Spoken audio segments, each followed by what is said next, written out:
Hello বন্ধুরা, কেমন আছেন সবাই? আশা করছি সকলেই ভালো আছেন। তো বন্ধুরা, আজকে তোমাদের জন্য নিয়ে এলাম খুবই মজাদার একটি ঘটনা। তাই ভিডিওটা শুরু থেকে শেষ অবধি দেখবেন। আশা করছি অনেক মজা পাবেন। এবার আসল ঘটনায় আসা যাক। কাল দুলাভাইয়ের সাথে আমার বিয়ে, যাকে আমি আমার বড় ভাইয়ের মতো মানতাম, তার সাথে আমার বিয়ে কখনো কল্পনাও করতে পারিনি আমি। কিন্তু আমার ভাগ্যে হয়তো এটাই ছিল, আমার আপুর 2 মেয়ের জন্যই দুলাভাইকে আমার বিয়ে করতে হচ্ছে। এই বিয়েটা সম্পূর্ণ আমার আর দুলাভাইয়ের অমতে হচ্ছে। আপু আর দুলাভাই ভালোবাসা করে বিয়ে করেছিল। দুজন দুজনকে অনেক ভালোবাসতো। তাদের ভালোবাসা চলাকালে আমি তাদেরকে অনেক সাহায্য করেছি। তাদের বিয়ের বিষয়ে আমার বাবাকে আমি রাজি করিয়েছি। এবারে ছোট মেয়ে ছিলাম, তাই বাবা আমাকে অনেক ভালোবাসতো। আমার কথা বাবা ফেলতে পারেনি। কিন্তু ভাগ্যের কি পরিহাস, যাকে আপন বড় ভাই মানতাম তাকে আমার বিয়ে করতে হচ্ছে। আপু আর দুলাভাইয়ের বিয়ে হয়েছিল প্রায় 5 বছর আগে। কিন্তু এতগুলো বছরে তাদের বাবু হচ্ছিল না। কারণ ডাক্তার বলেছিল আপুর একটা সমস্যা আছে, যার কারণে আপনার বাবু হলে বাবুটা বাঁচলেও আবুকে বাঁচানো যাবে না। এই বাবুটা না হওয়া নিয়ে আপু শ্বশুরবাড়িতে অনেক সমস্যার মুখোমুখি হতে হচ্ছিল।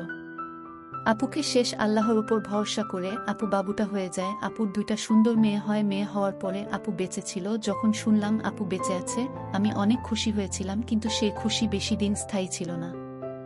বাবু হওয়ার 2 মাস পরেই আপু এই পৃথিবী ছেড়ে চলে যায়। আপু এই পৃথিবী ছেড়ে চলে যাওয়ার পরে বাবু 2টা আমার সাথে থাকত। এদিকে দুলা ভাইয়ের জন্য মেয়ে দেখা শুরু করে, কিন্তু কোনো মেয়ে বাবুগুলো নিয়ে দুলাভাইকে বিয়ে করতে রাজি হয়নি। আমি বলেছিলাম বাবুগুলোকে আমি বড় করব, কিন্তু দুলাভাই তাতেও রাজি হয়নি। আমার একটা ভবিষ্যৎ আছে তাই। এদিকে আমার সাথে সৈকতের 7 বছরের সম্পর্ক আছে। আমরা দুজন একে অপরকে ছাড়া চলতে পারি না। সৈকত বলেছিল আপু বাবুসহ আমাকে বিয়ে করবে, কিন্তু তার মা বাবা কোনোভাবে রাজি না। আমিও 2 টানায় পড়ে গেলাম। একদিকে আপুর বাবুরা, আরেকদিকে শৌকত দুলাভাইয়ের জন্য যখন কোনো পাত্রী পাচ্ছিল না, তখন দুলাভাইয়ের মা বাবা আমার বাড়িতে প্রস্তাব পাঠায়। আপুর বাবুগুলোর জন্য আমি বিয়েতে রাজি হয়ে যাই। দুলাভাই জানতো আমার সৈকতের সম্পর্কের কথা। তিনি বলেছিলেন আমাকে সৈকতকে বিয়ে করে ফেলতে উনি বাবুদেরকে একা বড় করবেন। কিন্তু আপুর বাবুদের কাছে থাকা আমার পক্ষে সম্ভব ছিল না। ওরা যেন আমার নিজের বাবু। তাই আমি কাল দুলাভাইয়ের সাথে বিয়ের পিঁড়িতে বসতে যাচ্ছি। এদিকে সৈকত আমাকে বারবার কল দিচ্ছে তার সাথে পালিয়ে যেতে। সৈকতের প্রায় অনেকগুলো কল। এরপরে আমি তার কল রিসিভ করলাম। সৈকত বলল, এতক্ষণ কি করছিলে? এতবার কল দিলাম, এখন রিসিভ করার সময় হলো। আমি বললাম কিছু বলার থাকলে বলো সৈকত। সৈকত বলল, কিছু বলার থাকলে বলবো মানে? আজ আমাদের পালানোর কথা ছিল না। আমি সৈকতকে বললাম আমি পালাতে পারবো না। আমি নাজিয়া আরিয়ানাকে ছাড়া থাকতে পারবো না। আপনার 2 মেয়ের নাম হলো নাজিয়া আরিয়ানা। সৈকত বলল, ওদেরকে নিয়ে আসো তুমি। আমি বললাম পারবো না, আমি পারবো না। তোমার সাথে পালাতে দুলাভাই ওদেরকে আমার সাথে যেতে দেবে না। আমার ওদের ছাড়া থাকা সম্ভব না। সৈকতও বলল, তাহলে তুমি কি চাও? কাল তোমার বিয়ে, আর তুমি আজ বলছো আমার সাথে যেতে পারবে না। তুমি কি চাও না আমার সাথে থাকতে? আমি সৈকতকে বললাম, সব চাওয়া তো আর পূরণ হয় না। সৈকতও বলল, তাহলে কি আমাদের এত বছরের সম্পর্কটা আজ শেষ হয়ে যাবে? আমি বললাম, আপুর মেয়েদের ভালোর জন্য যদি আমার তোমাকে ছাড়তে হয় তাহলে আমি তাই করব। সৈকত বলল, ঠিক আছে, সিদ্ধান্ত যখন নিয়েছ তাহলে তাই হবে। ভালো থেকো তুমি। এই বলে সৈকত কল কেটে দিল। আজ হয়তো নাজিয়া আরিয়ানের জন্য আমি অনেক বড় একটা জিনিস ত্যাগ করলাম, কিন্তু এতে আমার কোনো আফসোস নেই, কারণ তারা 2জন আমার মেয়ের মতোই। আমি কাল দুলাভাইয়ের বউ হয়ে, নইলে জিয়াদ আরিয়ানার মা হয়ে আপির সংসারে ঢুকব। সন্ধ্যা হয়ে আসলো। দুলাভাইয়ের 2য় বিয়ে হলেও এটা আমার প্রথম বিয়ে ছিল। তাই আমার বাসায় ছোটখাটো করে হলুদের এনগেজমেন্ট করা হয়েছে। আমাকে আমার কাজিনরা ডাকছে আমাকে রেডি করানোর জন্য। আমি যেতে না চাইলে ওরা আমাকে জোর করে নিয়ে গেল। নাজিয়ানা আরিয়ানা আমার সাথেই ছিল। ওদের মুখের দিকে দেখে মায়া হতো। কি এমন দোষ করেছিল ওরা, যার জন্য জন্মের পরেই তাদের মাকে তারা হারালো? আমি যতই তাদের আদর করে স্নেহ করি, ওদের অভাবটা কোনোদিন হয়তো পূরণ করতে পারবো না, কিন্তু আমার শেষটা দিয়ে চেষ্টা করব। তারা দুইজন যেন আমার জন্য কোনোদিন কষ্ট না পায়। আমি তারা দুইজনকে ঘুম পাড়িয়ে রেডি হতে বসলাম। সবার জোড়াজুড়িতে সবাই নাচ গান করছে, কিন্তু আমার মন পড়েছিল সৈকতের মধ্যে। জানি না ছেলেটা কি করছে।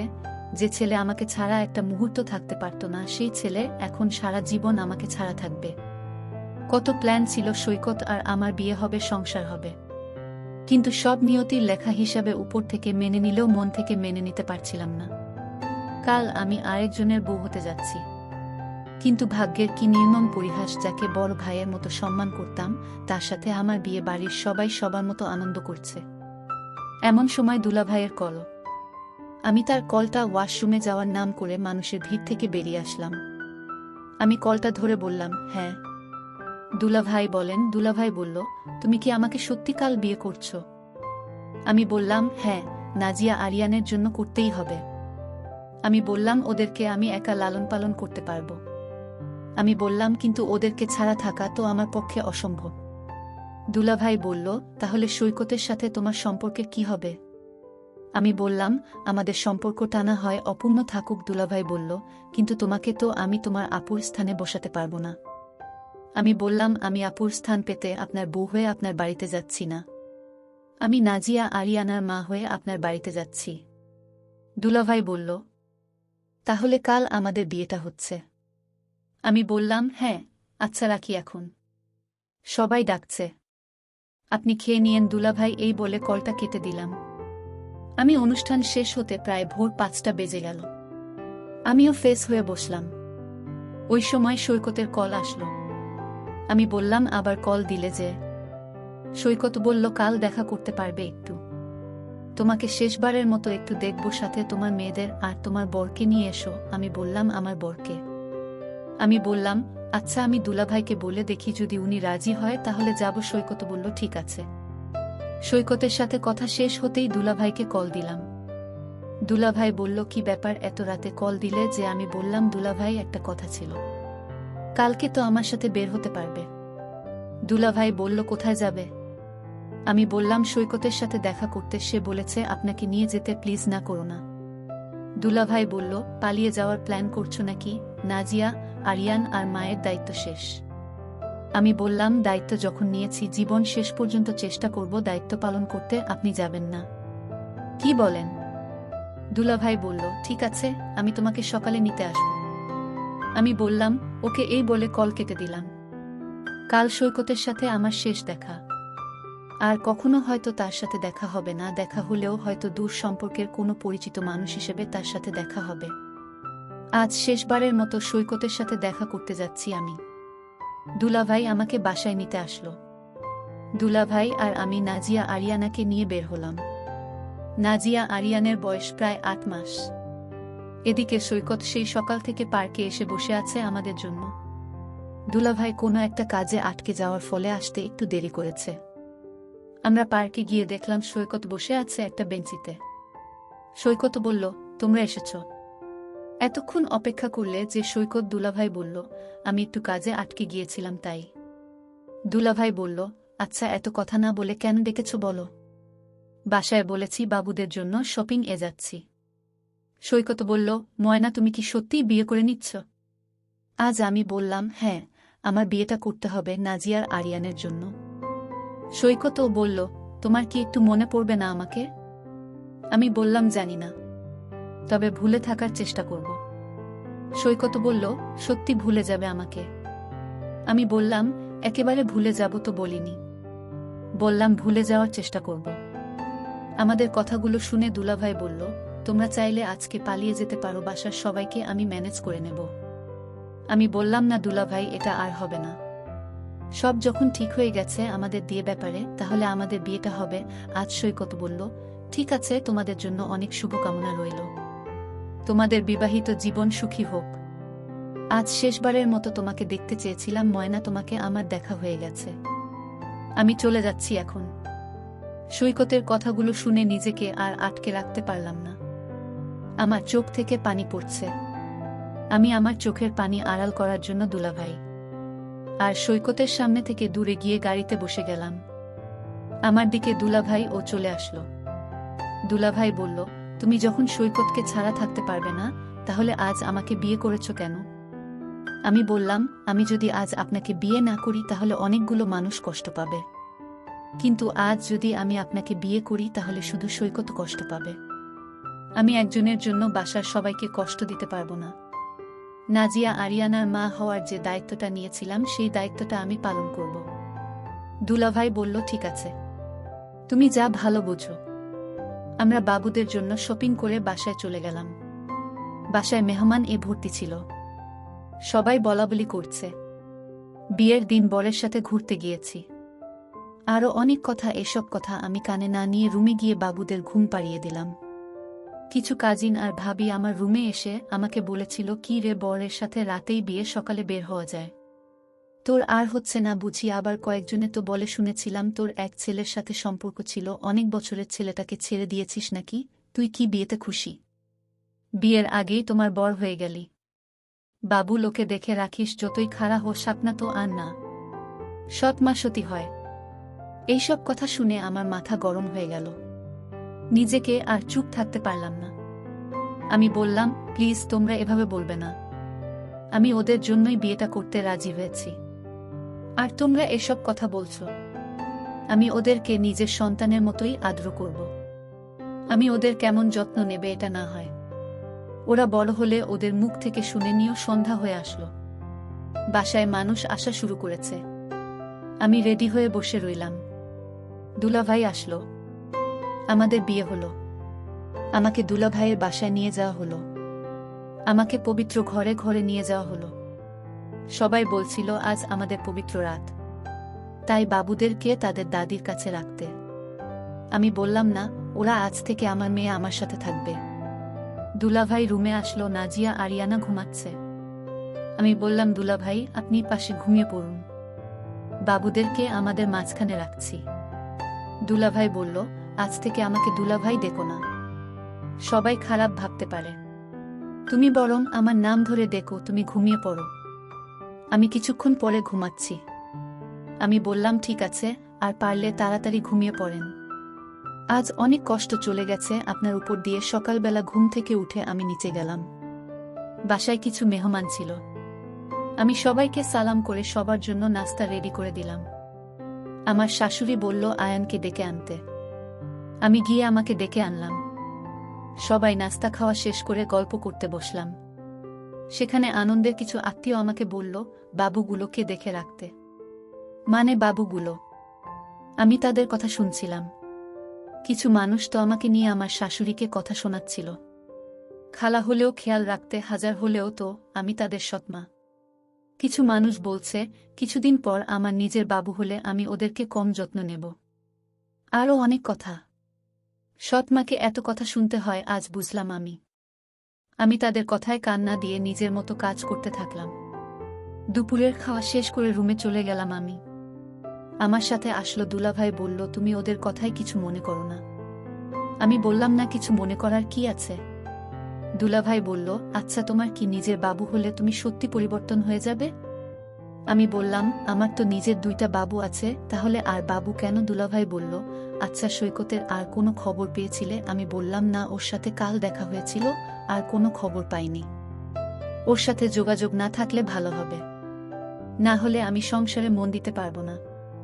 দুলাভাই বলল, তোমাকে দেখলে আসলে অবাক মনে হয় আমার বোনের মেয়েদের জন্য নিজের এত বড় ত্যাগ করলে। আমি বললাম, কিসের ত্যাগ? এই 2 ছোট বাবুর মা হতে পেরেছি, এটাই আমার কাছে অনেক। আমাদের সংসারের অনেক দিন কেটে গেল। আস্তে আস্তে আইনের প্রতি কেমন যেন একটা মায়া জমে গেছে। আয়ান ও আমাকে ছাড়া থাকতে পারত না। আমাদের বিয়ে হয়েছে প্রায় 1 বছর হয়ে গেছে। নাজিয়া আরিয়ানা একটু একটু কথা বলতে পারে। এই 1 বছরে তাদেরকে মায়ের অভাব কোনোদিন বুঝতে দেয়নি আমি। তারা আমাকে মা বলে ডাকে। তারা যখন আমাকে মা ডাকে তখন মনে হয় ওরা যেন আমার নিজের মেয়ে। এই 1 বছরে কিন্তু আমার সাথে অনেকক্ষণ স্বামী স্ত্রীর মধ্যে যে সম্পর্ক, সেই সম্পর্কটা হয়নি। এমন কোনো দিন আমাকে তার কাছে যায়নি। কিন্তু আজ হঠাৎ আয়ান অফিস থেকে আসার সময় কিছু চকোলেট আর ফুল নিয়ে আসলো। সেগুলো এনে আমার হাতে দিল। আমি বললাম, এগুলো আমাকে দিচ্ছেন কেন?